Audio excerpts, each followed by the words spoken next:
Okay, I guess I'll crack on then. So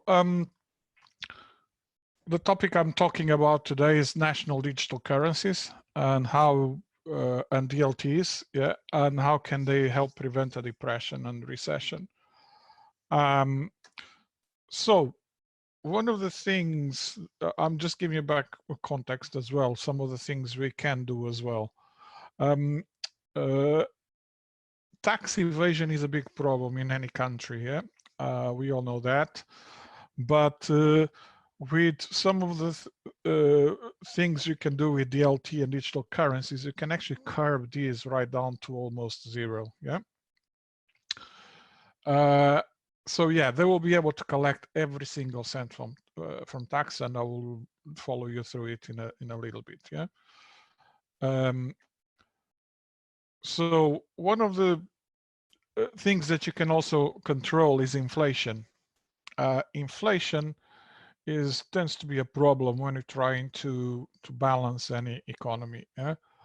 And I'll follow through all of that as well. But with a few things that you can do with DLT and automation or smart contracts, etc., you'll be able to curb it really, really down.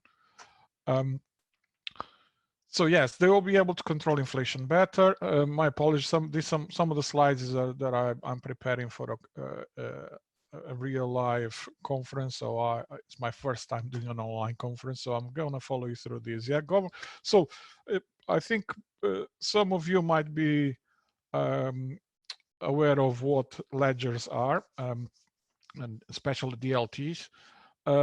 And think about these: a government that has a main chain, yeah, it's a national main chain, basically, yeah. And the things that you see in this figure here on the left are side chains. So in blockchain and DLT, there are concepts around you have chains that are side chains of a main chain, and you can go down as many levels as you want, yeah. This is what is usually called the Merkle tree. For the more technical people, so think about this. I'm going to talk a bit about identity here now. Think like at birth, every single person is tagged with a unique identifier, and that's a hash key. Yeah, it's a series of numbers, yeah, that identifies you forever in a chain. And at birth, you are tagged with that unique ID, and that goes to the main chain, the core main chain, which is the identity of a citizen. Many countries already do this through a national ID card after you reach a certain age. Others start straight away at birth. Yeah, the UK, for example, doesn't have that, and eventually people get a passport. So it's a bit complex in some countries how to understand really who your citizens are. There's birth registers and so on, but this makes it a lot easier if you do it this way. So think about this: all the citizens will have a unique identifier on the national DLT, and all organizations also have a unique identifier. So now you have every single entity, person in a country totally identified on a national ledger. Currency. So I'm not going to go back to gold and all that, you know, that's a different discussion. But in the early 70s, the US changed what was known by the gold standard and started to print money and give money back to people who they owned gold. Yeah. So that was kind of a paradigm shift. So there was a bit of a problem for quite a lot of people, but then we are where we are today.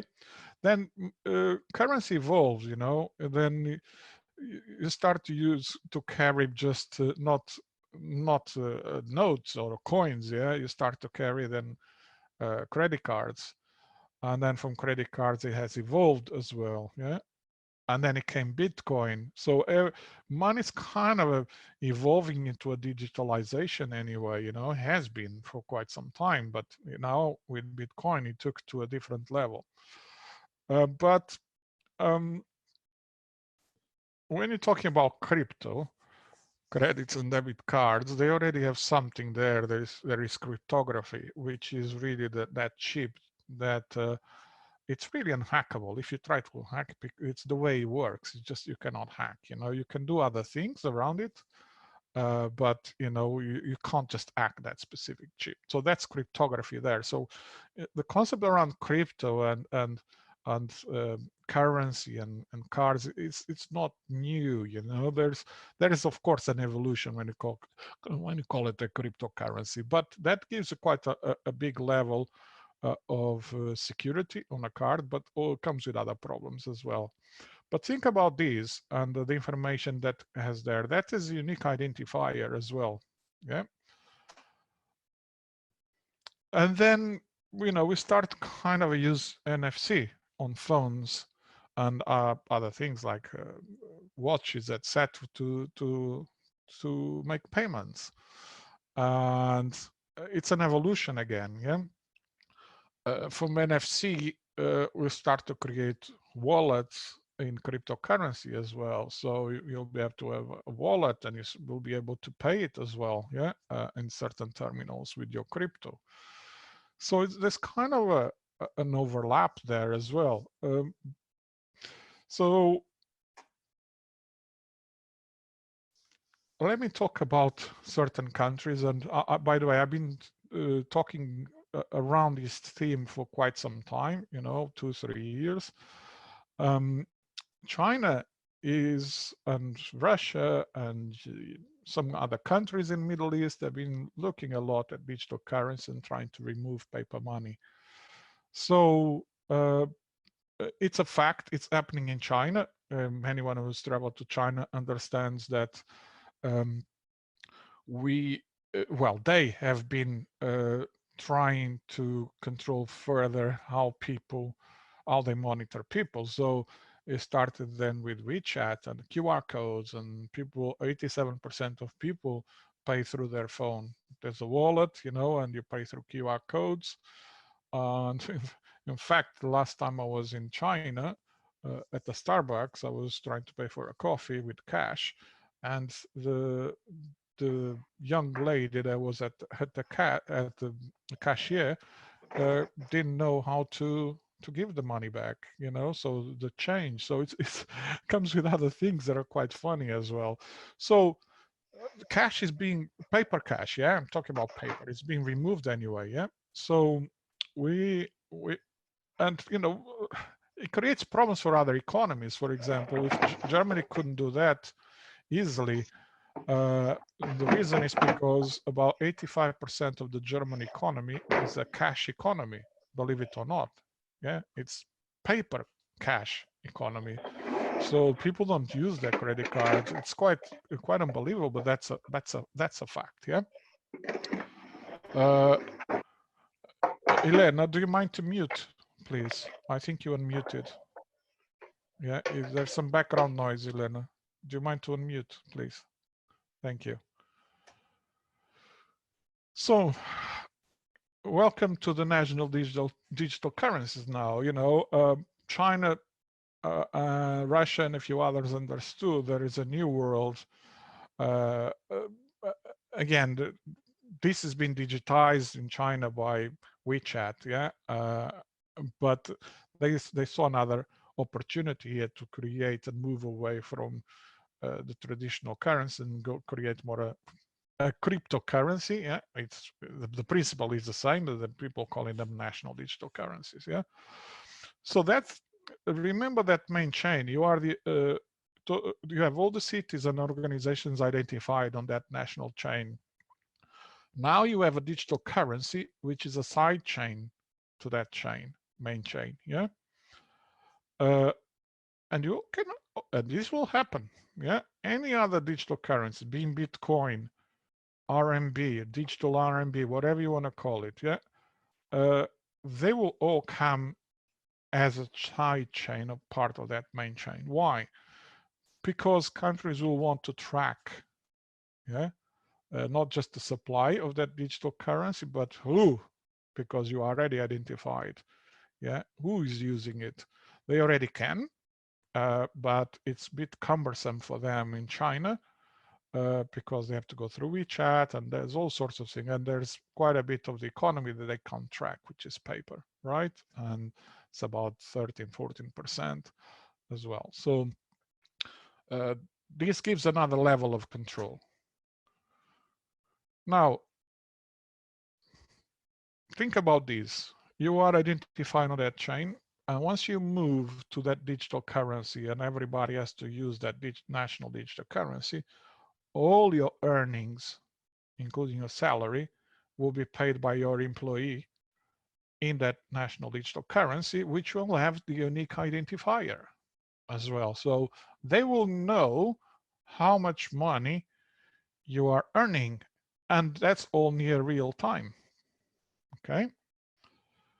Also, because you have a new digital currency attached to a main chain, they will know every single thing that you buy and from who, because all the organizations and entities are also on that main chain, identifying on that main chain. It doesn't matter if you buy potatoes, coffees, cars, whatever. Every single transaction will be identified by the government. Yeah. Scary, right? And that's what China is doing at the moment. And many others are thinking about doing the same. So the full picture is here. Yeah. Every citizen on a main chain. Yeah. Since birth. New digital currency, other cryptocurrency, any other digital currency will be there. Yeah. So all the supply of money will be there. Everything that you earn, all your earnings. Yeah. And then because of all the organizations are there, yeah, they will also be able to track how much money you spend in what, yeah, and they will know how much money you have in the bank as well. So think about this: all the expenditure and all the earnings are visible and understood by a government, not only who, but which organization, which company, yeah, as well. So supply chains. Again, supply chains are quite important as part of this conversation because it defines the criticality in many aspects. But think then a supply chain as a side chain of any organization that is on that main chain as well. So being a side chain for food, yeah, and then a side chain of food as fruit. So you can go down as many levels right down to the actual supplier of that specific item. Vegetables, whatever. PPEs, big problem today because it has a lack of it, and the problem was the supply chains, yeah, and that could be identified, and you could do quite a lot about that actually, you know, and yeah, as a joke, I put toilet paper, but you know, it's critical for many people, or was. But you know, even anything really that you want to identify will be able to identify throughout all of that supply chain, and you can define the criticality of some of those supply chains as well. So this gives ability now not only to what I said before, but also to be able to track and trace any single thing that a society consumes, you know, being produced locally, being imported, yeah, and also exported, of course. And that is very powerful because you can then understand everything in real time. Of course, how we get there is a different conversation. Yeah, I mean, I'm talking about something that is happening and some other things that will take time to happen, right? So at this point, you as a government can identify the critical supply chains, which is extremely important for dealing with any crisis, right? And you can also then apply some automation to these supply policies. And automation can be done through smart contracts, yeah? And this is very powerful. So, like I said, all earnings, all expenditure, from everyone and every organization, collect every cent of tax, because everything is identifiable on that main chain, and you will be able to control inflation now, because you will be able to automate economic policies, yeah? So these are some of the economic, well, there are three economic policies really only, yeah? So fiscal policy, which is really changes in government spending and taxation, etc. But with fiscal policies automation, you will be able to, through changes in spending or taxes, like I said, shifts the aggregate demand outward in the case of expansionary fiscal policy, and inward, yeah, in the case of contractionary fiscal policy. And you can do this in near real time. Nobody can do this today. Yeah, but by implementing all of what I said in a DLT, you'll be able to do that in real time. What does that give you? Well, it's very simple. Yeah, that it really ensures a continuous equilibrium of aggregate supply and aggregate demand,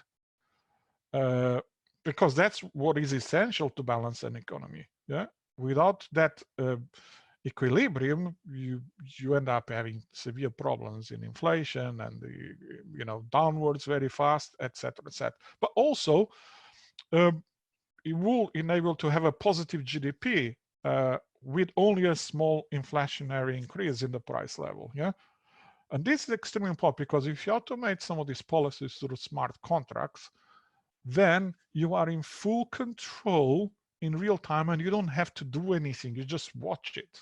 Yeah, it's extremely powerful if you think. Monetary policy, like I said before, because you are issuing that currency, then you can change the money supply, alter interest rate, and you can influence that rate in inflation. Yeah, and of course, I spoke a bit already about supply chain, and supply side policy is the third one. And it's all about increasing productivity, yeah, and the capacity of the economy. So this is the big picture. Yeah, a bit scary, yeah, but and it will happen in some countries. The countries that will not implement this will be lagging. Even the US is thinking about doing a national digital currency. UK already expressed some desire, but it depends really at what level they will go. But with all this in place, and like I said, with smart contracts and AI, and you can, this is a game changer, because you can automate all the economic policies and be in control, yeah, and in real time, yeah. But there's a but on this, yeah. What about if panic kicks in, yeah, and you go downwards a spiral, yeah? Markets, etc. There are other things that you can do, and of course you will stop.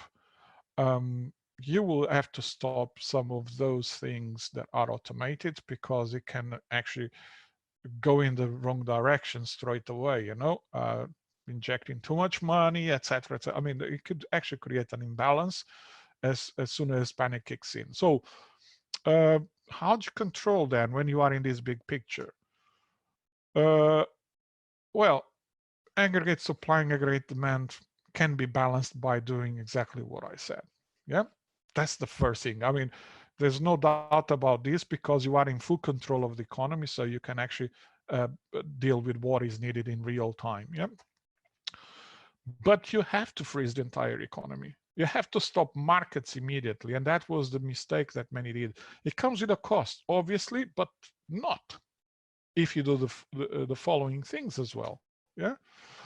So you activate really critical supply chain policies, and I already spoke about some of those. Yeah, and this is extremely important, because by activating the critical supply chain policies, you will be dealing with some of the things that are critical and can disappear quite quickly. You automate parachute dropping of cash. So at this stage, you have the entire economy, market stopped. I mean, there's no loss for anyone at that point, well, there was a small loss when you kick in panic, but what you need then to do is really balance that supply chain and make sure that everything that the people need, yeah, is available through all different type of policies that you identify and automate through smart contracts. Yeah, and by parachuting cash, and you are in control, because remember, it's digital money. Everyone has a wallet. Everyone has a wallet or has a card, like I said, that's cheap to really identify you in that chain.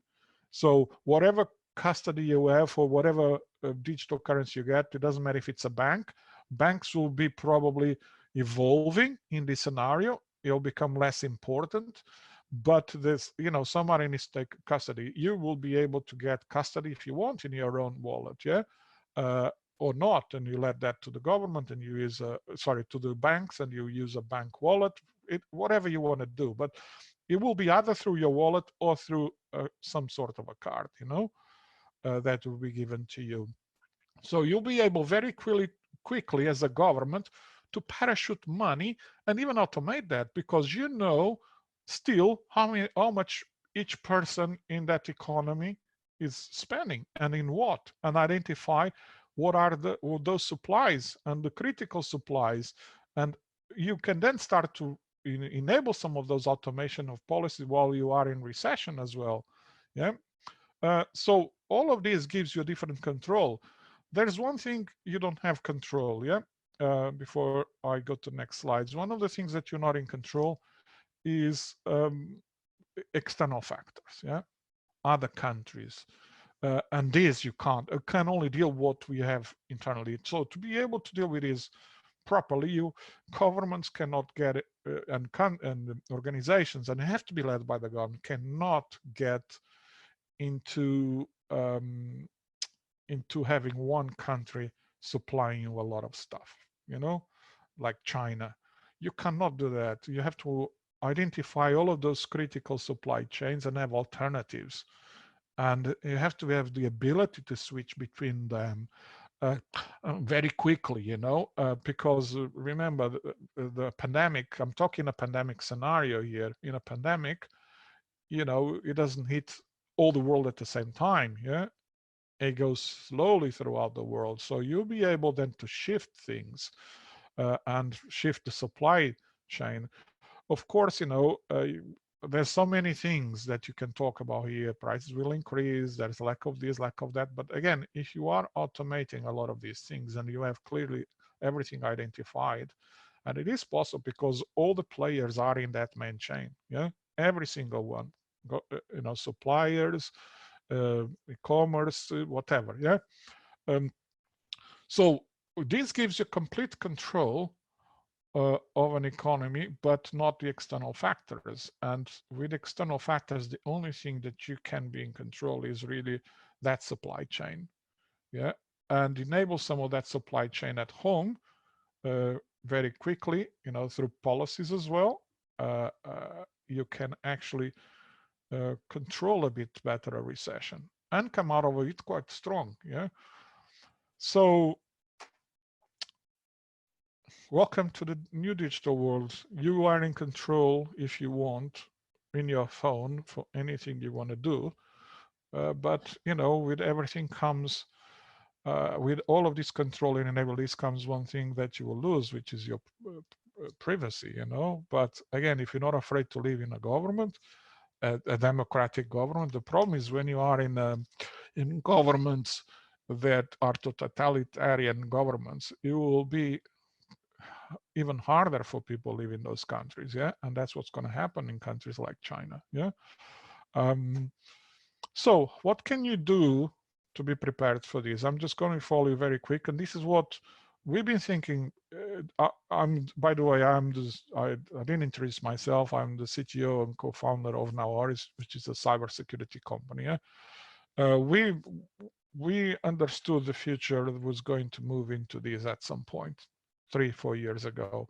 So we have this concept around main chain and endpoint security and side chains. Organizations can onboard the devices through a chain to a main chain eventually. This is what eventually you can have your own private chain if you want as well, and come online to as an oracle to a side chain whenever you want. So how to be prepared for all of this new world, like I mentioned here before, with be part of a main chain, the government, you have to come as a side chain. So that's what we thought. We thought that why don't we come up as well with some concepts around this? This is what we've done, and what we've done is we thought about as well about Internet of Things, yeah. So this became a big problem where we are connecting everything that we interact with in the world, everything, and not only that, we are making those things smarter, which is quite dangerous, yeah. So it's a massive problem, yeah, huge problem, cybersecurity today. It's a single points of failure everywhere. It takes 101 days to detect an intruder on a network. That's average around the world. Some areas, like Southeast Asia, 280 days. We at Naoris, we kind of, and by the way, this is approach for 35 years. We at Naoris, and that's a massive problem, as you know. All of these people have been hacked. We know all of that. So as part of that full connected chain, you are achieving something that is completely, how should I say?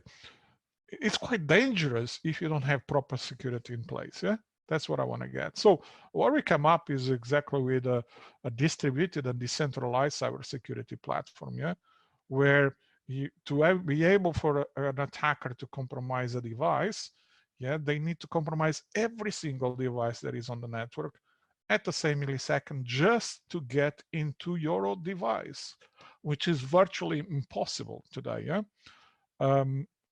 So I'm not going to talk too much about how we do this. I'll be able to follow up with you if you want, but we have unique capabilities, and the reason is because we created something around side chains and main chains that enables you to also give a control of the entire environment. Like the governments are having a full control of the economy, you'll be able to have full control of your own cybersecurity, because then you can enforce standards across all your supply chain. So the people that deal with you could become a side chain as well. So you will understand in real time who is following your criticality, or not, in terms of standards, etc. Yeah, and compliance. So this is very technical. I'm not going to follow this. So thank you so much. I hope you understood what are the possibilities and what's coming, actually, because this is going to come. So the sooner you are prepared, the better. Yeah. So thank you so much.